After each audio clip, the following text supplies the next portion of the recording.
கட்டியா? சரி, நீ கடிச்சிட்டேன்னா உனக்கு டெய்ரி மில்க் நான் உன் ஃபேஸில் ஒரு இடத்துல வைப்பேன்.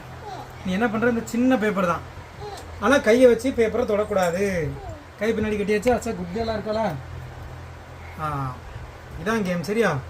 இந்த சின்ன பேப்பரை நீ வாயை வச்சு கடிக்கணும், சரியா? அங்கே பாரு, இப்போ நான் வைக்க போகிறேன். வாய் பக்கத்தில் வச்சாச்சு. இதை கடிச்சிட்டாலைக்கு நீ தான் ஜெயிச்சேன்னு அர்த்தம். கடி.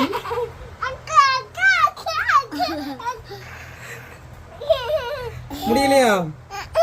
சரி இரு, அடுத்த இடத்துல வைக்கலாம்.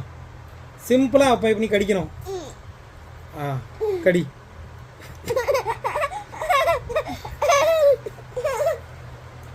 கடி. நக்கிட்டு இருக்கா வீட்டில், நக்காமல முட்டை.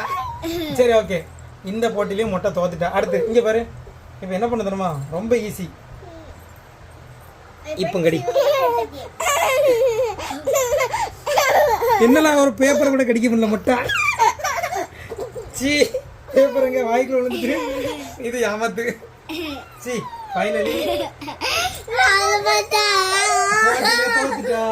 போட்டியில தோத்துட்டா. தோத்துட்டா. தோத்தவங்களுக்கு என்ன பனிஷ்மெண்ட் தெரியுமா? கிச்சன் கட்டுறது. ஓகே.